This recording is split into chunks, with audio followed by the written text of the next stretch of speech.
तो जब तक तू बहादुर है, दलेर है और सही तेरी आवाज है, चौधरी वाला तेरा टैका है, तो तब तक तो ठीक है। लेकिन जिस दिन तू एक्सपेंस के लिहाज से, पैसे के लिहाज से मैथमेटिकली फंसेगा और तू देखेगा कि तू कितना पीछे रह चुका है, 32 साल की उम्र में क्या मुकाबला करेगा तू उनके साथ जो ग्रेजुएट भी हैं, खामोश भी रहे, किसी फटे लड़ाई के अंदर इन्वॉल्व भी नहीं रहे, क्लीन रेपुटेशन रही, बिजनेस भी कर रहे हैं, पैसा भी कमा रहे हैं, औलादे भी हो रही हैं, खानदान भी चल रहे हैं। क्या मुकाबला करेगा उनके मुकाबले में कि 32-33 साल की उम्र में ना तेरे पास नाम है, ना पैसा है, ना डिग्री है, ना शोहरत है, ना कोई बैकग्राउंड है, और लड़ाइयां हैं और झगड़े हैं और डिसरप्शन है। ये कैसे स्टार्ट लेगा अपनी जिंदगी बिल्ड करने के लिए? आई एम आस्किंग यू, क्या चाहिए इस आदमी को? क्या कुछ नहीं चाहिए होगा इसको। और मुकाबला किसके साथ है? वो जो हर लिहाज से क्लीन और the good boys and the क्या मुकाबला करेगा? क्या हिम्मत चाहिए होती है कि भाई मैं 32 साल की उम्र में एक इंसान सोच रहा है कि मुझे संभल के चलना है। आप तो संभल के भी आप चलेंगे ना, तो भी आप नहीं करेंगे कि वो 5 साल मैराथन में पीछे रह गए। वो 5 साल में मजीद 10 साल और आगे होंगे। सही। जब इंसान को ये लड़के अक्सर जो है ना, अक्सर लड़के अपनी 20 से 30s में वो जो बड़े होते हैं ना, मतलब मेरी ये सारी मेरी एग्जांपल है ना, यहाँ पर मैंने इशारे में अपनी एग्जांपल सही है कि मैंने 20 से 30, मैं तो कहता हूँ ना 20 से 30 के, किसी ने मुझसे पूछा ना कि अगर आपको पीछे जाना पड़े लाइफ में तो क्या आप उस शेख आतिफ को आप क्या एडवाइस करें? मैंने कहा मैं बात ही ना करूं उससे, मैं उस आतिफ से शायद बात भी ना करूं जो 20 से 30 साल के अंदर वो कर रहा था बैठ के। जिस लेवल की सोच और फिक्र अल्लाह ने हमें आज दी है, मैं शायद उस आदमी से बात भी नहीं कर सकता था, और वो भी शायद मुझसे बात नहीं कर सकता था। वो इस लेवल की मेंटालिटी पे खड़ा हुआ शख्स था। लेकिन मैं उसको सिर्फ एक बात समझा सकता था कि काश कि लव तालमूना मालमू, कि अगर जो नबी सल्लल्लाहु अलैहि वसल्लम के अल्फाज में यही सुनाता उसको, उस आतिफ को, 20 साल वाले उस आतिफ को 30-32 साल वाले आते थे कि अगर तू वो जान जाए जो मैं जानता हूं, लज़हिक तुम कलीला वाला बकी तुम कसीरा, तू हंसेगा कम और रोएगा ज्यादा जो तू कर रहा है। तो पॉइंट ये, इन्हीं हालात के अंदर बेटा उसको जो वो छोटे छोटे से स्टार्ट लेना है ना, टके टके की उसकी डील्स होंगी, टके टके के बंदों के साथ टके टके के उसके काम होंगे, रुपये के भी नहीं होंगे। इसके अंदर जो दर्द है, जो सीना चिरेगा, जो अपनी एक ग्रैंडियोसिटी में जिया हुआ शख्स होता है, जिसने कभी शान देखी होती है, ऊंचाई देखी होती है, और वो हम्बल होता है और जेन्युइनली हम्बल होता है, और वो खामोशी से कहता है कि मैं ठीक है, मैं जेन्युइन तरीके से आऊंगा, वो दर्द दुनिया में कोई नहीं समझ सकता। जहां पे आदमी अपने आप से ही अपने पास से कंपेयर कर रहा होता है, अपने रूट से, तो बात भी मैंने आपसे कहा ना, वो चुप हो जाएगा। वो चुप इसलिए होता है क्योंकि दौरे हाजिर के लोग तो उसे समझ नहीं सकते। जो उससे आगे निकल गए ये उनके लिए इररिलेवेंट है, जो उससे पीछे हैं ये उसकी बेइज्जती है कि उन्हें उन गलियों में जाना पड़ा है जिन्हें वो छोड़े उसको 8-10 साल हो चुके। तो वो चुप हो जाएगा। वो खामोशी इसलिए उसने अपनानी है क्योंकि इधर बोलने का अब कोई तुक नहीं बनता, ये उसने काटनी है।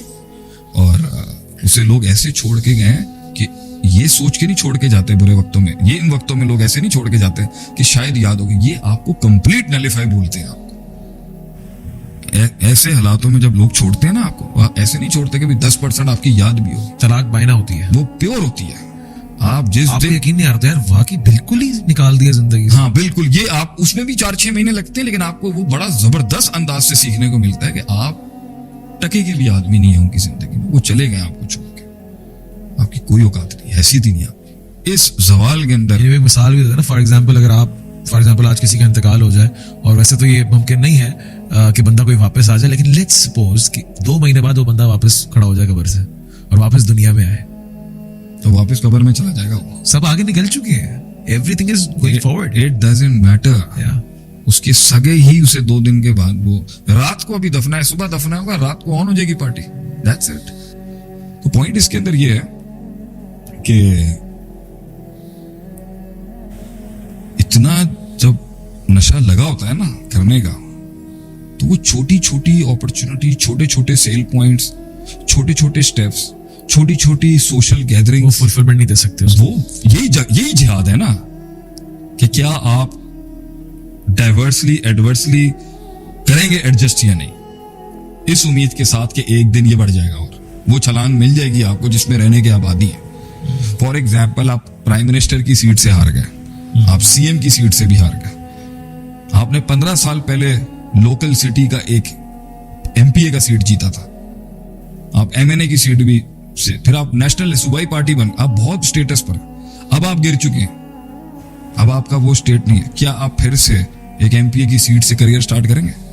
जिसको प्राइम मिनिस्टर की गद्दी पे बैठने का 250 प्लस सीटों को रूल करने की आदत हो, और उसकी औकात ये हो जाए कि वो 4 सीटें मुल्क में नहीं जीत सकता हो, यहां तक श्रिंक हो जाए।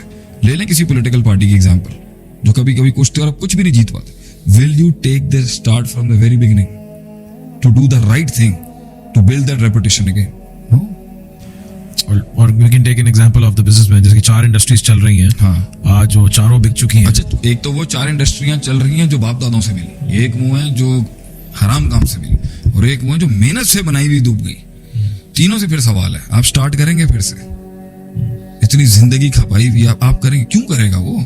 अब वो करना भी चाहिए। दर्द तो अब आएगा ना कि वो आदमी बोलेगा। यानी अभी रिसेंट एग्जांपल, यार मेरा अभी मैं एक वीडियो देख रहा था, जेफ बेजोस जा रहा है और उसका मीटर चल रहा है कि एवरी सेकंड कितने डॉलर बन रहे हैं, और साथ में एक एम्प्लॉई है, उस पे भी मीटर चल रहा है कि इसका 1 सेकंड में कितना पैसा बन रहा है। तो उन दोनों की कॉन्वर्सेशन 10 मिनट हुई और उसके अंदर कोई 1500 $2,500 डॉलर जेफ बेजोस का लिखा हुआ आया कि इतने की इसकी कमाई चल गई, और उसका आया $3.4। इतना कुछ, और जिसका मिनट इतना कीमती है, इस तरक्की पे वो खड़ा हुआ है, और कभी जमीन की मट्टी चाटनी पड़ गई तो you don't see people coming back to it. It takes such a toll on you. तो जब आप उसमें स्टार्ट लेते हो ना, तो वो जो गम आएगा ना आपको कि आप कुछ भी नहीं हो, आपका कोई कुछ है ही कुछ नहीं, आप में औकात ही नहीं है कोई आप। या इसको एक और एग्जांपल अभी रिसेंटली मैंने देखी है, फैमिली में, दूर की फैमिली के अंदर आई है। एक कपल था, उनका एक ही बच्चा एक आदमी था, वो घर के अंदर जो है ना फुल लाउड एंड बोल्ड, और आवाज थी उसकी, आज आवाज ही नहीं उसकी, आवाज थी उसकी, और दूसरे प्लेयर्स जो थे वो इतने बड़े नहीं थे, वो स्मूथली स्विफ्टली समझदारी से आते रहे, और ये हजरत आवाज ही बुलंद रहे। इनकी बुलंद आवाज को उन्होंने भी बड़ा कैश किया होगा, बड़ा इस्तेमाल किया इनकी बुलंद आवाज को, इनके हाइपर एटीट्यूड को बहुत उनके घर वालों ने इस्तेमाल किया होगा। लेकिन अब दौर बदल गया, हालात बदल गए, ऐसे प्लेयर मार्केट में आ गए जो बहुत सुलझे हुए हैं, बहुत समझदार हैं, बहुत पढ़े लिखे हैं, बड़े ग्रेजुएट हैं। वो इसने तवज्जो ही नहीं दी अपने आप को, इसने ग्रेजुएशन ही नहीं की, इसने जो है वो उसूल ही नहीं देखे, इसने देख दाग की आवाज नहीं निकाली।